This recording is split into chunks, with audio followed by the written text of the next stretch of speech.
Hoy voy a hablaros del trauma. El trauma hay de dos tipos. Hay traumas pequeños, hay traumas grandes. Es decir, hay traumas que pueden ser de una sintomatología más leve y traumas que pueden ser más complejos porque el evento en sí mismo ha sido muchísimo mayor y los síntomas son más graves, por lo que suele haber un efecto de trauma complejo. ¿Qué sería un trauma? Un trauma es un impacto, puede ser una imagen visual impactante, es decir, en un caso de un niño puede ser que vea un abuso de violencia doméstica y solo por el simple hecho de verlo, para él puede ser tan impactante que eso se queda grabado en el cuerpo. El cuerpo somatiza y queda una memoria corporal. También eso hace que después, a la larga, vaya desarrollando síntomas. La persona que ha vivido traumas desde la infancia suele tener traumas de manera crónica, es decir, diferentes traumas que se han cronificado en el tiempo y ha hecho que normalice según qué tipos de traumas como algo, un evento natural. Por ejemplo, en el caso que he mencionado antes sería un niño que vive violencia doméstica en su casa, por poner un ejemplo, el padre hacia la madre de violencia verbal y física, seguramente también ha vivido él en su propia piel la violencia de ese padre agresivo y violento, ¿no? Esto ya sería un trauma, pero también hay traumas de muchas índoles, cosa que trabajamos en terapia. Por ejemplo, un trauma puede ser un duelo, es decir, la muerte de un abuelo cuando tú eres pequeño y no has sabido cómo gestionarla porque tus padres no han sabido gestionarla, no te lo han sabido explicar bien y no ha quedado resuelto. Eso podría ser un trauma. Un trauma puede ser algo que tú vives en primera persona o, como he dicho, en segunda, o sea, que le pasa a un otro. Por ejemplo, el bullying es un trauma. Que a una persona le agredan verbalmente, psicológicamente, los compañeros que son iguales, eso se traduce en un trauma. Entonces, el tema del bullying muchas veces conduce a trastornos, por ejemplo, del comportamiento alimentario, un TCA. Y cuando vamos a hacer el diagnóstico, quizás vamos porque lo que tenemos son síntomas de ansiedad en la comida, de compulsión por comer, o obesidad, o todo lo contrario, el estómago se te cierra porque has vivido una situación traumática y entonces se genera un acto en contra de tu ingesta y lo que hace es desarrollar, por ejemplo, una anorexia nerviosa, por ejemplo, una bulimia. Esto pasa en muchos adolescentes, en muchas adolescentes que han vivido situaciones traumáticas y no las han sabido ni gestionar porque a lo mejor no se lo han podido decir a los profesores. Tampoco, si no se lo han podido decir a los profesores, tampoco a lo mejor no se lo han podido decir a sus padres. Si se lo han dicho a los profesores o a los padres y los han tratado como invalidación, como no le des importancia, no pasa nada, eso no es nada, ese niño queda invalidado por los padres con un trauma por la invalidación paternal. Invalidación a lo mejor por parte de los profesores, invalidación por los compañeros que le han hecho el bullying, el acoso, o lo han sometido incluso, ¿no?, a actos involuntarios. Todo eso sería trauma.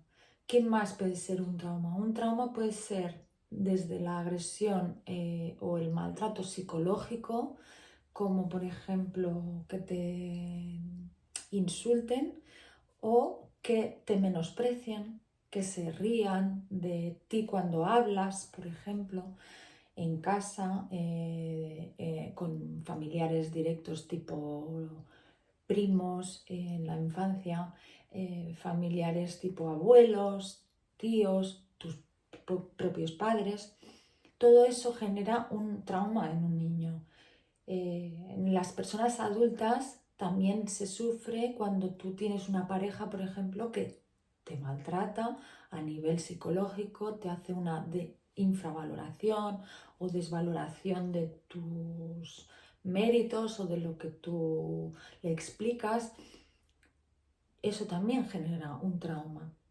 La diferencia es que, claro, cuando el trauma se ha vivido, se ha sufrido en la infancia, el origen es tan lejano que ya lleva muchos años con sintomatología. Entonces, cuando vienen a la consulta las personas y te dicen que sufrieron bullying cuando eran pequeños, pero que ya lo han superado, muchas veces hay que hablar, hay que ir, hay que investigar, hay que ir al pasado, hay que abrir esas puertas de esos episodios que en realidad no se han trabajado, los han infravalorado cuando sí que tienen un contenido de valor para la persona porque se ha sentido invalidada. Otros elementos o contenidos que pueden ser traumáticos, pues pueden ser, por ejemplo, también a nivel laboral, el acoso laboral, una mala gestión de un jefe que maltrate, que te insulte, que te falte el respeto, que por tu género, por ser mujer, por ser hombre, por ser más lento de trabajar. Bueno, muchas veces las personas se sienten mal ellas mismas y lo proyectan en un otro. Entonces hay muchos casos donde me encuentro en la consulta que me vienen con ansiedad laboral, pero en realidad lo que hay es un trauma porque ha habido elementos de maltrato hacia esa persona. Maltrato sería trauma, maltrato psicológico. El maltrato físico suele venir siempre después del psicológico, es decir, una persona te puede maltratar a nivel solo psicológico, que ya es un maltrato importante, pero si hay maltrato físico, siempre ha habido anteriormente un maltrato psicológico, es decir, no solo te han pegado o te han empujado o te han hecho cosas peores como un abuso de tipo violación o tocamientos, sino que anteriormente a eso es lo más probable, lo más normal es que siempre ha habido un maltrato psicológico. Entonces hay que hacer una buena investigación.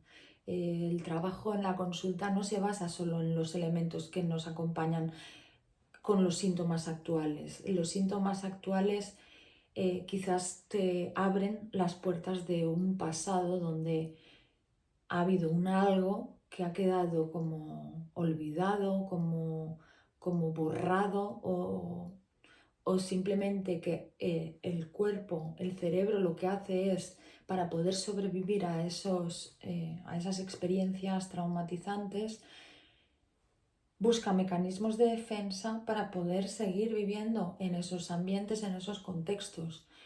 Pero eso se ha quedado incrustado, queda como una huella en el cerebro a nivel sensorial, a nivel psicológico y a nivel somático, o sea, tiene una respuesta corporal.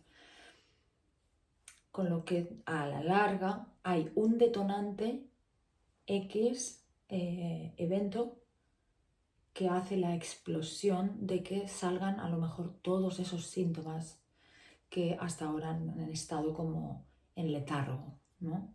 De manera como esperando el momento de salir a la luz. Entonces, cuando hacemos terapia, vamos a abrir esas puertas, esos lugares que han estado cerrados con llave, con candado desde la mente para poder sobrevivir a estas situaciones, pero de manera consciente, o sea, desde un trabajo muy terapéutico donde el paciente tiene que estar en una red de contención, donde se sienta cómodo, seguro, que para eso tenemos también el contrato de confidencialidad, donde no se puede hablar de los eventos de esa persona con un otro, ¿no? Entonces, saber que estás en un sitio tranquilo, de acogimiento, de paz, de calma, donde se te va a escuchar, no se te va a juzgar, porque muchos de esos traumas lo que suelen desencadenar son trastornos de la personalidad que desencadenan muchos sentimientos de culpa, de ira, de vergüenza. Entonces, todos esos sentimientos tienen que estar bien trabajados en la consulta para que la persona se sienta en el lugar adecuado y donde pueda abrirse en canal y poder explicar esas cosas que no le ha explicado antes a nadie, por ejemplo, un abuso sexual o una violación o un bullying donde ha sido maltratado por otros compañeros que eran sus iguales.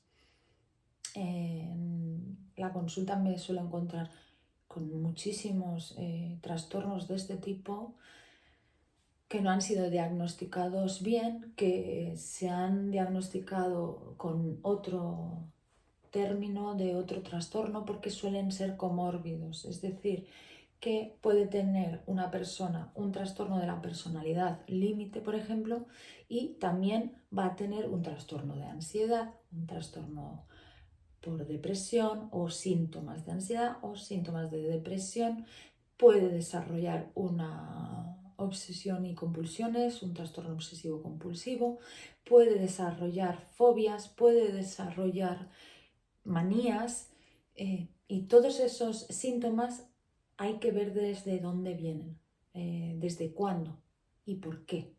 Si no vamos al porqué de estos síntomas, nos quedamos a trabajar solo con la parte superficial, ¿no? Cuando es como un iceberg, ¿no? Como un iceberg que en las profundidades, como dijo Freud, ¿no? En el inconsciente hay un 95% más del resto que nos queda en la parte consciente de la memoria de nuestros actos y de los eventos vividos.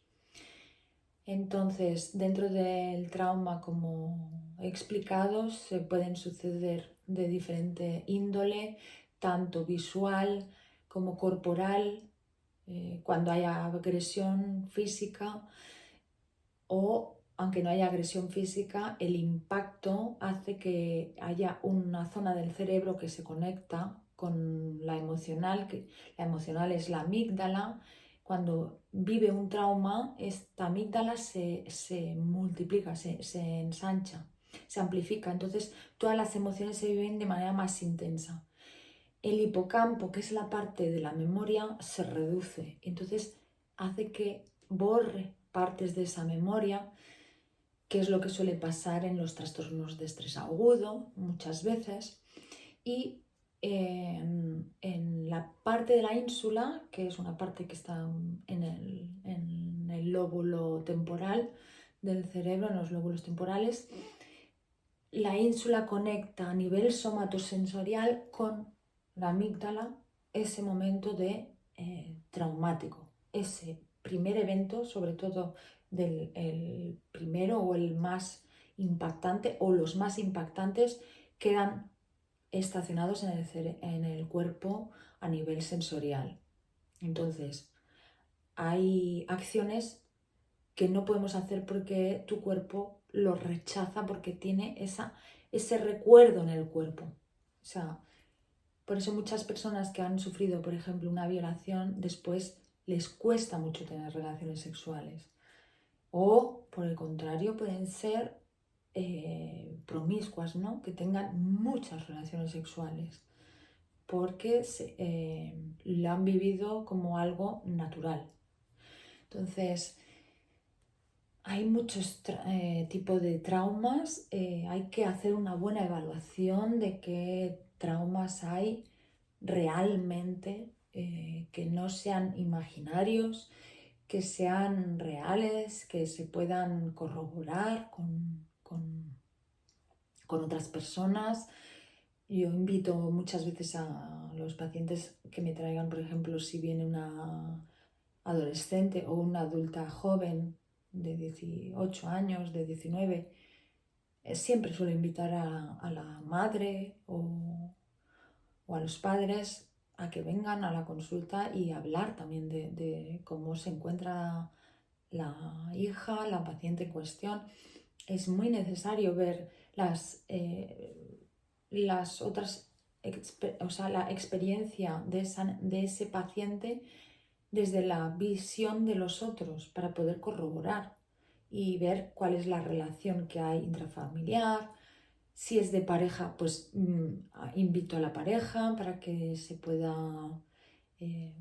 sostener, para que pueda tener herramientas para poder tratar con esta persona que ha vivido o ha sufrido traumas en alguna época de su vida, que puede ser en la infancia, puede ser en la adolescencia, y es muy importante también tener el apoyo, ¿no?, de un otro.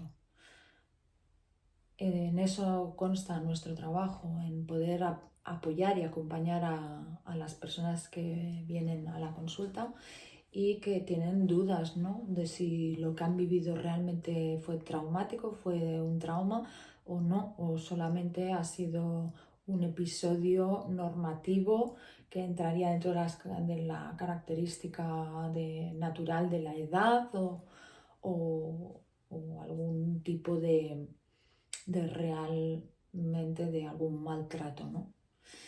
Otro evento que puede ser son las catástrofes naturales, un accidente de tráfico, un accidente de tren, de coche, un accidente es un episodio traumático donde normalmente se desarrolla un trastorno por estrés agudo que se puede transformar en trastorno de estrés postraumático o que puede afectar a nivel de trastorno de la personalidad. Otros traumas también pueden ser la guerra, la pandemia, vivir un episodio donde estás expuesto a una guerra es un evento muy traumático y que evidentemente deja una huella en las personas. Ya sea abusos, maltrato, accidentes, un duelo de una persona muy querida, una guerra, una pandemia. Hay eventos que a la persona le impactan de una manera abrupta y que queda registrado en el cuerpo, en el cerebro y en su manera de comportarse a partir de ese evento. Eso sería un trauma y bueno, espero que la explicación os haya sido válida y os sirva, y si tenéis cualquier duda pues podéis escribirme abajo en los comentarios. Si queréis que os explique alguna cosa de las que he hablado, de las que voy hablando, sugerencias de temas que queráis saber, de psicología, de psicoanálisis, podéis expresarlos en los comentarios y podéis poneros en contacto conmigo si necesitáis terapia, algo más personalizado. Evidentemente estos vídeos son a nivel divulgativo, de información psicológica, pero en una terapia se trabaja a nivel personal. Entonces, bueno, abajo en la descripción de mi canal tenéis mi contacto. Y si queréis que hable de algún tema en especial, pues os invito a que me comentéis, deis like y me sigáis para poder seguir aumentando el contenido del canal. Un saludo.